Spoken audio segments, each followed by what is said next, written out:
नियम की बड़ी मार मन पे पड़ती है। मन को मारने के लिए नियम का बहुत पालन करना जरूरी है। आप अपनी दिनचर्या ऐसी बनाएं, या गुरुजनों से जो पास हुई दिनचर्या, आपके पास प्रातः काल से शयन काल तक 1 मिनट भी खाली नहीं होना चाहिए। ये आप देख लो, जो अभी तक चर्चा हुई वो पूरे संसार में दोष दृष्टि करके भोगों के प्रति या प्रभु पे महत्व बुद्धि करके छोड़ दो, राग छोड़ो। वास्तविक कहीं सुख नहीं है। आप लोग देख लीजिए, विवेक से देख लीजिए, अभी तक सब वही करते रहे हो जन्म जन्मांतर। अब हमको मन की ये जो बलवान वृत्ति है, प्रमथन स्वभाव वाली वृत्ति है, इस पर अंकुश करना है। कैसे करना है? प्रातः काल जगने से लेकर शयन तक 1 मिनट भी आपका खाली नहीं होना चाहिए, आपकी दिनचर्या में होना चाहिए। नियमित दिनचर्या बनवा लीजिए या बना लीजिए अपने बड़ों से, अपने पूज्यजनों से पास हमारी ये दिनचर्या, जीवन में उसका उल्लंघन नहीं होना चाहिए। ऐसी दिनचर्या नहीं, कागज वाली दिनचर्या नहीं, आपकी वास्तविक दिनचर्या जो है वही होनी चाहिए। जिस समय जो आदेश हुआ है कार्य का, आपको उसी समय वही कार्य करना है। इससे मन तुम्हारा मरेगा, मन के अनुसार। यहां क्या है कि रोज सुनते, आज नहीं सुनेंगे सत्संग, क्या है सुबह तक रोज वाणी पाठ में जाते, नहीं जाएंगे, 6 बजे तक सो रहे हैं, शाम के रात्रि तक, या जैसा, ये ठीक नहीं। चलो आज ऐसा कर ले, नहीं ठीक नहीं, जो नियम दिया गया वैसे ही चलो। अगर नियम से चलोगे तो उससे लाभ क्या मिलेगा? एक तो परमानंद की तरफ बढ़ रहे हो, दूसरी बात आपका मन मरेगा। मन नियम से मरता है। इस मन का स्वभाव बदल जाएगा यदि आप नियमवर्ती बनोगे। नियमानुवर्तिता से मन आपके अधीन होगा। नियम बनाओ आप।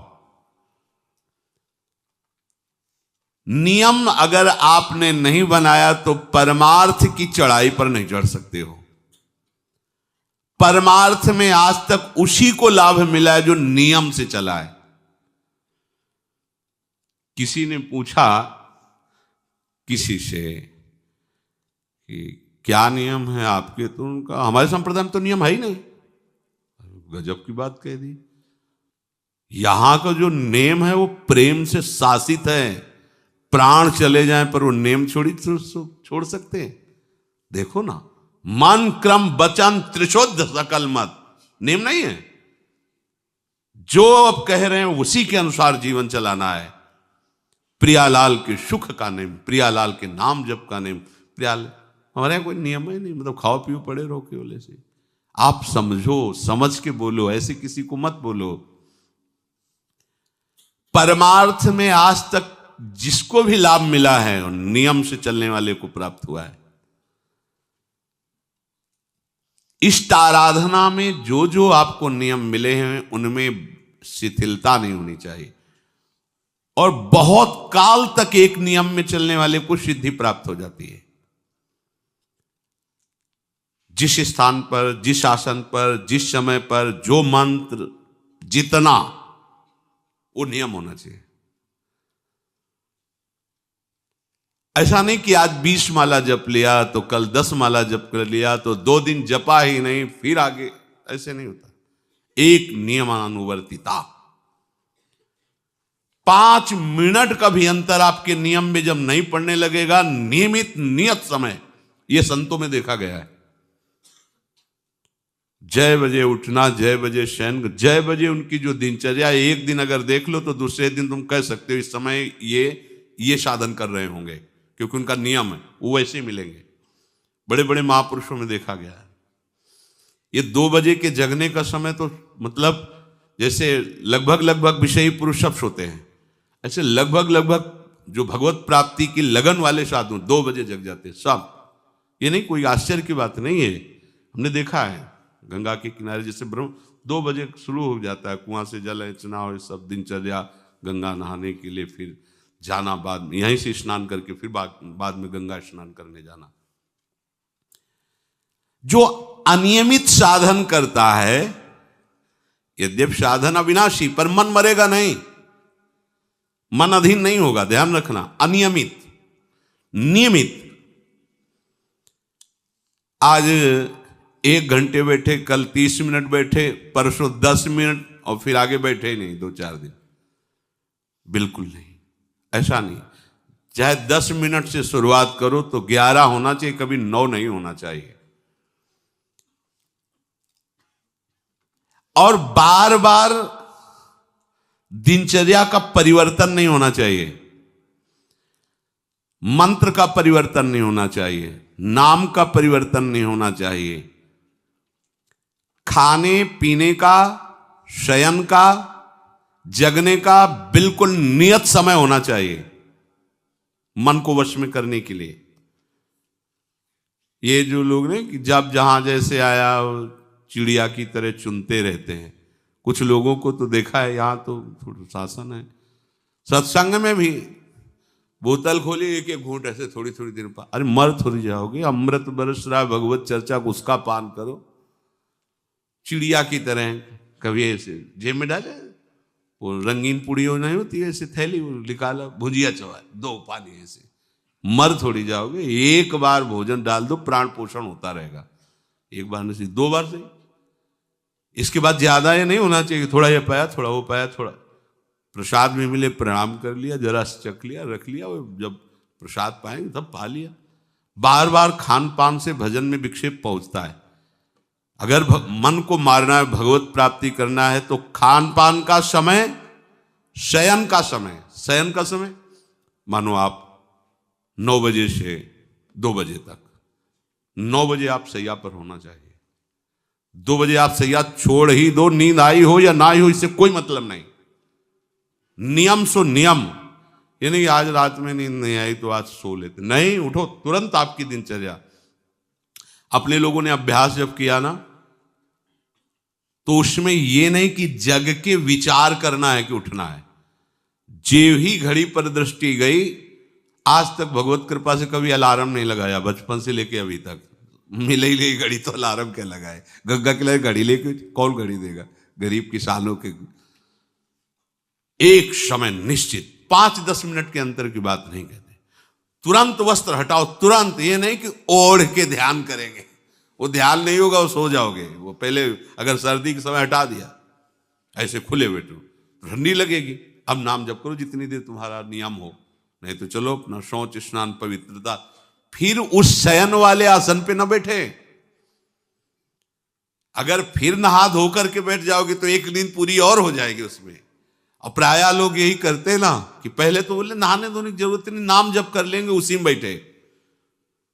ओढ़ के अगर बैठ गए तो सूर्य उदय हो गए, कितने नाम जपा उनको खुद पता नहीं, क्योंकि वो कम्बल की उसमें, या नहा के जल्दी से ओढ़ के बैठ गए, फिर सो गए।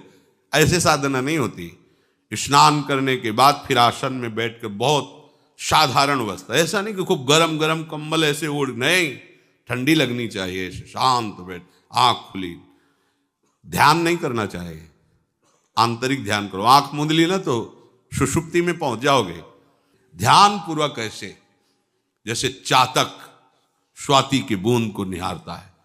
भागवत में आया कि कैसे सुरता होना चाहिए, वक्ता के प्रति चातक दृष्टि से देखते हुए एक एक शब्द श्रवणेंद्री से वो पान कर रहा है, ऐसे शांत तो एकदम देखते हुए ऐसे पान। श्रुता सोई परम सुजान, सुनत चित रति करे। आपके वस्त्र पहनने का ढंग, चलने का ढंग, बोलने का ढंग सात्विक होना चाहिए। सोमवार को अमुक रंग का, मंगल को अमुक रंग का, बृहस्पति को अमुक रंग का, ऐसे ऐसे। चलने की भी अलग अलग स्टाइल, अलग अलग से डालना कब। अगर भगवत प्राप्ति करनी है तो सात्विक चाल हो, सात्विक भाषा हो, सात्विक वस्त्र हो। इनका भी बहुत प्रभाव पड़ता है, वस्त्रों का भी प्रभाव पड़ता है, चाल का भी प्रभाव होता है। अभिमान की चाल देखना, छाती में हड्डी हड्डी पर फैला के चल रहे मानो सूरवीर है। हाँ, जांघ में मांस नहीं है, केवल पैंट ही पैंट दिखाई दे रहा है, बात ऐसा। अभिमान ऐसे टांग चला मानो ये सब नहीं, सात्विक वृत्ति से चलो, सात्विक कपड़े पहनो। ऐसा नहीं कि अब लाल ही पहनना है तो अमुक कंपनी का आना चाहिए, लाल रंग का या पीले रंग का। कितने का स्वेटर? बोले 1,70,000 का है। अपना जीवन सात्विक हो, सात्विक वस्त्र भी वस्त्राभूषण, और हमारा चलना भी सात्विक हो, हमारा बोलना भी सात्विक होना चाहिए। अब इसके बाद उपासक को देखो, ये तो नियमावर्तिता हुई। अपने मन के ऊपर हर समय दृष्टि रखनी। उपासक शब्द इसीलिए है, विषयी पुरुष नहीं रख सकता। उपासक को हर समय मन पर दृष्टि रखना है। क्या सोच रहा है, ऐसा क्यों सोच लिया इसने, ऐसा क्यों ये प्रेरणा आई? क्या हमारा भोजन गलत हुआ, क्या संग गलत हुआ, क्या हुआ? पूरी जांच हो रही। आप सच्ची मानना, प्रारंभिक बात तो अलग है कि मन पूर्वश, नहीं तो ऐसा नहीं है कि काम के विषय में सोचने लगे, ये लोभ के विषय, ऐसा नहीं है। आपका संग गलत हुआ, आपका दर्शन गलत हुआ, आपका गलत श्रवण हुआ, भोजन गलत हुआ तो ही हो सकता है। नहीं, ऐसे नहीं कि भगवत चिंतन की धारा में बीच में काम आ जाए, बीच में क्रोध आ जाए। प्रारंभ में तो ऐसा होता है, लेकिन आगे बढ़े हुए उपासकों को फिर ये दिनचर्या में अपनी जांच करनी, क्या गलत हो गया, आज क्या खाया जो हमारे मन में ऐसे विचार आ रहे हैं, आज किसका संग किया जो हमारे मन में ऐसे विचार आ रहे हैं। यद्यपि बड़ा कठिन है मन की जांच करना, क्योंकि हम मन ही बने हुए हैं, तो जांच क्या करेंगे? जांच तो वो कर सकता है जो थोड़ा मन से अलग हटा है ना, दृष्टा भाव देख रहा है मन को। हम तो मन ही बने हुए हैं, जो वो चाहता है वो हम चाहते हैं। देखो ना, बहुत बातचीत से समझ में आता है। आज हमारी ये खाने की इच्छा है, आज वहां जाने की इच्छा है, तुम्हारी थोड़ी, वो मन की है। थोड़ा अलग हट करके देखो, फिर उसमें निर्णय करो, सही है या गलत। जो जो विचारों में आप सपोर्ट दे देंगे वो मन के संस्कार बन जाएंगे। आप सपोर्ट नहीं देंगे तो संस्कार नहीं बनेगा। ये बहुत खास बात है। जब आप भजन में बैठे हो, साधन में, या चलते फिरते उठते बैठते, ये जो शास्त्र विरुद्ध गंदी स्फुरणा दे, आप बिल्कुल इसको सपोर्ट मत करना, नहीं ये संस्कार बना देगा। फिर वो आपके न चाहने पर भी आपको परेशान करेगा। और यदि आप बिल्कुल उदासीन रहे, जैसे पागल आदमी पीछे बोलता चला जाए, आप कुछ मत बोलो, वो दूसरी दिशा में चला जाएगा, ऐसे ही मन शांत हो जाएगा आपका। ये आपको फेंकता रहे, आप परेशान मत होना, ये फेंकता रहेगा जो उसने जमा किया है, फिर शांत हो जाएगा, फिर नष्ट हो जाएगा, उसका विषय स्फुरण नष्ट हो जाएगा। अगर कहीं मन भगवत संबंधी सलाह दे तो उसको दुलार करना चाहिए, सराहना कर, वाह आज आपने बहुत सुंदर बात। मन आपको कभी कभी अच्छी सलाह दे, और जहां आपको बुरी सलाह देने लगे तो फिर उसको धिक्कार दो कि प्रभु से बढ़कर तुमको ये लगा, प्रभु के नाम रूप से बढ़कर लगा। अंदर होना चाहिए, बाहर भले मत। ऐसे हो गए ना, वो सुधरने लगेगा। बस ये अच्छे से ध्यान रखो, जब ये गलत प्रेरणा करे तो या तो एकदम उदासीन, और या फिर इसको डांट लगा दो, प्रभु की तरफ चलना है, क्या गंदी बात अंदर। नहीं नहीं, अभ्यास से मन असत कार्यों को छोड़कर भगवत कार्यों में लगने लगेगा। धीरे धीरे जब इसको स्वाद मिलेगा तो पूरा का पूरा ये आपके अधीन होने लगेगा। ऐसा नहीं है कि मन वश में नहीं, मन वश में की वश की बात, मन की ताकत नहीं होती कि विषयों में चला जाए। आप करके तो देखो भजन, नहीं ऐसा होता तो पूरा जीवन बर्बाद हो जाए। फिर वो मन ही वश में नहीं होता, फिर क्या? नहीं, ऐसा नहीं। पूरे जीवन को पढ़ा है। साधु की सबसे बड़ी पढ़ाई मन की होती है, वो मन को पढ़ता है, पूरे जीवन मन को पढ़ा है उसने, देखा है मन अब क्या परिवर्तन, अब क्या परिवर्तन, अब क्या स्थिति, अब क्या स्थिति। सच्ची मानिए, एक दिन मन मनमोहन बनकर के अनुभव करा देता है। कहीं और अनुभव नहीं होता, इसी में अनुभव होता है। निहाल कर देता है, धन्य धन्य कर देता है। बस इसके असत वासनाओं, असत चेष्टाओं, असत स्फुरणाओं का आप साथ न दें तो ये आपसे अलग हो नहीं सकता, ये भगवदानंद में डुबो देगा। इसे अधिक से अधिक भगवत चर्चा सुनाओ, इसे अधिक से अधिक प्रभु की छवि के दर्शन कराओ। देखो, भरो, मन में भरो, खूब भगवत चर्चा करो। प्रभु की श्री विग्रह, आप जिस कमरे में शयन करते हो उस कमरे में कहीं भी कोई सांसारिकता नहीं होनी चाहिए। परिवार की फोटो या किसी अन्य आकर्षणकारी वैभवशाली की फोटो, ऐसा नहीं, या कोई अपने आराध्य देव गुरुदेव संत भगवान, एक से एक भगवत प्रेमी महात्मा, उनकी संतों की छवि, प्रियालाल की छवि, जिधर दृष्टि जाए भगवत स्मृति में लगा दे। उठते बैठते अपना तो कमरा अंदर से ऐसा ही होना चाहिए, पूरे कमरे में नाम लिख लो, राधा राधा राधा वल्लभ सिंह, राधा राधा राधा राधा, या लिखी हुई टांग, बहुत आपको लाभ मिलेगा। जिधर अब राधा राधा राधा, अखंड स्मृति। और उस जो आपका वास्तविक साधन कक्ष हो, शयन कक्ष हो, अगर ऐसा हो जाए तो बहुत बढ़िया है।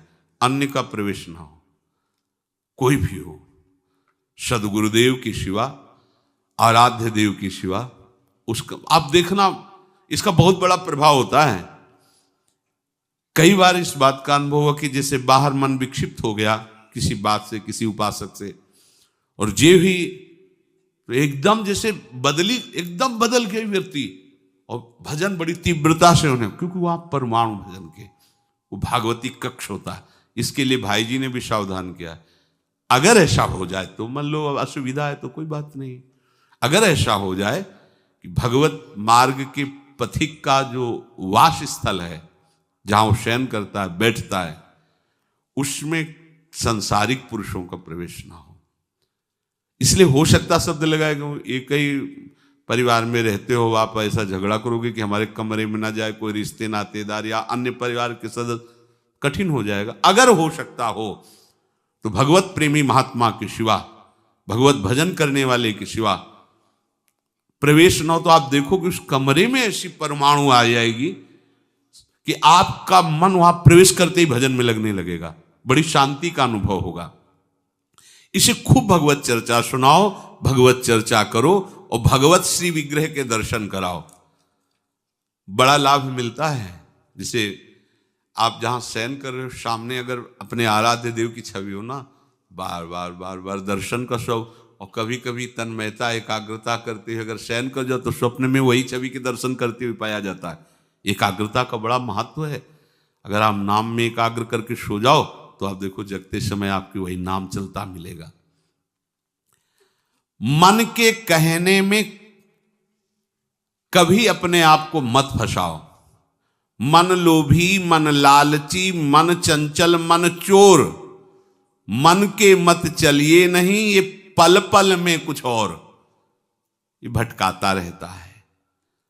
जब तक ये प्रभु की तरफ आपको प्रेरित ना करे तब तक इसको अपना दुश्मन मानकर इसका विरोध ही करते रहिएगा। मन का जैसे अपने दुश्मन के प्रत्येक कार्य पर निगरानी करने वाला दुश्मन के प्रहार से बच जाता है, क्योंकि हर क्षण वो सावधान रहता है, वैसे ही जो उपासक मन पर नजर रखकर इसे दुश्मन के भाव से देखता है वो सावधान रहता है और मन के प्रहार से बच जाता है। जहां कहीं ये उल्टा आपको ले जाने के लिए करे, बस इसकी सुनना नहीं, बिल्कुल इसके विरोध में हो जाना। ये बड़ा बलवान है पर तुमसे बड़ा नहीं, ध्यान रखना, ये तुम ही से बलवान है, तुम ही से खा पी के तुम्ही को पटकेगा अगर इसके अनुकूल रहे। और अगर आप अपने, तो ये इसकी ताकत नहीं आपको गिरा दे, क्योंकि बिना सपोर्ट के आपके कुछ नहीं कर सकता। पक्का आप सपोर्ट मत कीजिए, ये आपका कुछ नहीं बिगाड़ेगा, पर इसका स्वभाव है कि एक क्षण में अपने अनुकूल कर लेना। जहां दिखाया कि हम आपको ऐसा सुख प्रदान करेंगे, जल रहे हो ना, अभी आनंदित हो जाओगे तो आप दस्तखत कर दोगे, जी बस वो ले गया। आपके दस्तखत के बिना कुछ नहीं कर सकता। कई बार इससे उपासक को हारना होगा, क्योंकि बताया नहीं वो दस्तखत करवा लेगा, पर तुम साहस मत छोड़ना इसके परास्त करने का। सैकड़ों बार ये हराता है। सच्चा उपासक वही है कि गिर करके, हार करके भी उसको हराने का उत्साह न छोड़े। ये हरा देता है, बहुत बार हरा देता है, क्योंकि पूर्वाभ्यासी बहुत दाव पेच जानता है, हमको अपने अधीन किए रहता। कई बार तो ऐसे ढंग से हराता है कि समझे नहीं आता कि मुझे हरा रहा था क्या। जब हार गए तब लगता है हाँ हार तो गए, इसका मतलब हमको हरा रहा था। हिम्मत मत हारना, जीत तुम्हारी होगी, क्योंकि तुम प्रभु के सीधे अंश हो और ये तुम्हारी ताकत से बलवान हो रहा है। दृढ़ता से लड़ो तो दिन दिन तुम्हारा बल बढ़ेगा और मन का बल घटेगा, और यदि इसका सपोर्ट करते रहोगे तो इसका बल बढ़ेगा, तुम्हारा घटेगा। तुम इस पर जिस दिन विजयी हो गए तो ये मन मन न रहकर श्री कृष्ण हो जाएगा। पर ध्यान रखना, ये बहुत चतुर है, ये कभी डरवाएगा तुमको फिर अपने अधीन करेगा, ऐसा ही होता है। कभी फुसलाएगा, कभी लालच देगा, कभी बड़े सुख का प्रलोभन देगा, परंतु तुम इसके धोखे में मत आना, भूल कर इसका विश्वास न करना। अपनी हिम्मत टूटने न पावे, लड़ने में कमी न होने पावे, इससे लड़ाई लड़नी। यह हम मन से तो लड़ते नहीं, बाहर झगड़ा करते घूम रहे हैं, इससे लड़ो, ये बेईमान जो हमको परास्त कर रहा है। अंत में आप देखोगे आपकी आज्ञा पर खड़ा हो जाएगा हाथ जोड़, अब जैसा आप जैसा, ये विश्वासी सेवक बन जाएगा। मन को कभी निकम्मा मत रहने दो। अब तो सब हो गया, वाणी पाठ भी हो गया सब, 3 घंटे तो कोई बात है नहीं, 3:30 बजे शाम के जाना है। 3 घंटे में वो इतना मसाला एकत्रित कर देगा कि 3 महीने में तुम सत्संग के द्वारा उतना सामग्री नहीं एकत्रित कर पाओगे उसको हराने के लिए। बहुत चतुर है, इसको खाली मत रहना। एक आदमी ने भूत सिद्ध किया, भूत सिद्ध हो गया। भूत ने कहा कि काम बताओ हमें, अमुक काम, एक क्षण में कराया, और बताओ। और क्या बताएं? बोले काम नहीं बताओगे तो उठा पटक देंगे तुम्हें, हम तुम्हें मार देंगे हम। वो जो भूत सिद्ध करने के लिए मंत्र दिया था वो गुरु के पास गया, बोले महाराज वो तो कह रहा मार डालेंगे अगर काम नहीं बताओगे। ठीक है, एक लंबा बांस खड़ा कर दिया और कहा इस भूत को आदेश करो, इस पे उतरो चढ़ो, जब तक हम कोई काम ना बताएं तो यही तुम्हारे ऊपर का। बस ऐसे ही मन भूत है, उठा पटक देगा आपको किसी न किसी विषय में। इसको काम बताओ, क्या? राधे श्याम राधे श्याम राधे श्याम, चढ़ते उतरते रहो, इसे नाम में चलते रहो। जब और कोई काम होगा तो बताएंगे, चलो सेवा कर लो, बाड़ी पाठ कर लो, नहीं है ना, राधे श्याम राधे श्याम राधे श्याम। पक्का समझो भूत है, मार देगा तुम्हें। अगर राधे श्याम रूपी बांस में इसे चढ़ाओगे, उतारोगे नहीं तो पटक देगा किसी न किसी विषय में, फिर छाती जलेगी, दिमाग खराब होगा, डिप्रेशन में पहुंच जाओगे।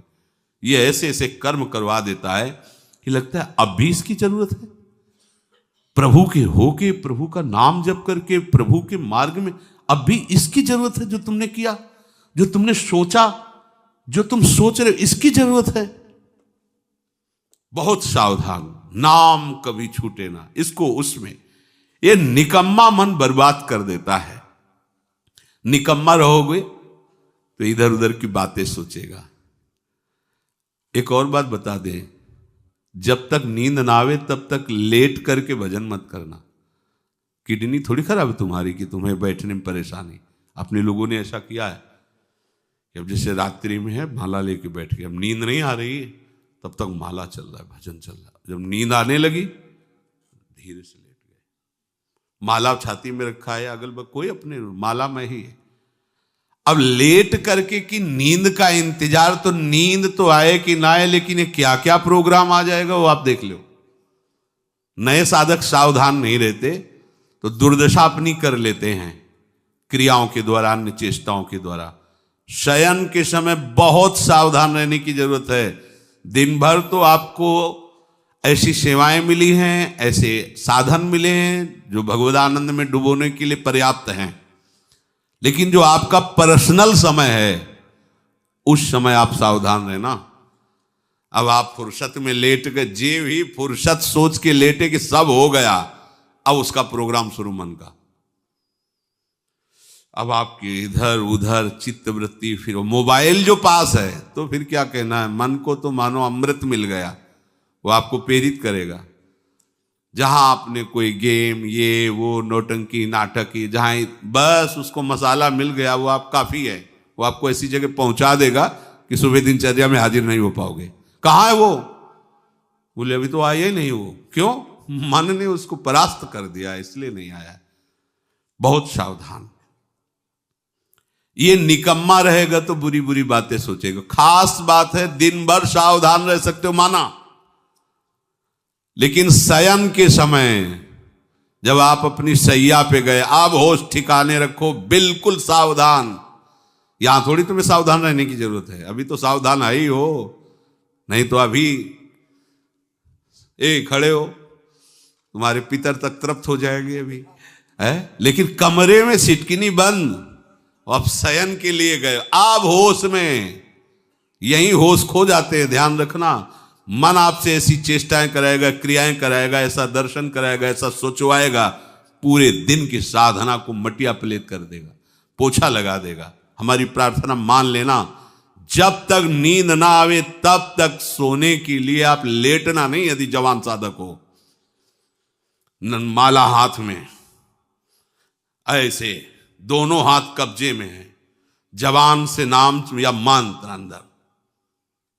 अब थक गए, सो गए तो ऐसे सो जाओ, आपकी शैया परम पवित्र है। और अगर घंटा 2 घंटा इंतजार नींद का, तो पक्का वो भ्रष्ट करा के रखेगा, पक्का। हमारी बात लिख लो। सावधान, शयन के समय हर उपासक सावधान। उस समय विशेष आवश्यकता आपको भजन की है, क्योंकि वो एकांत है और आपके ऊपर उस समय मन को हावी होने का अवसर मिल गया, इसलिए सावधान।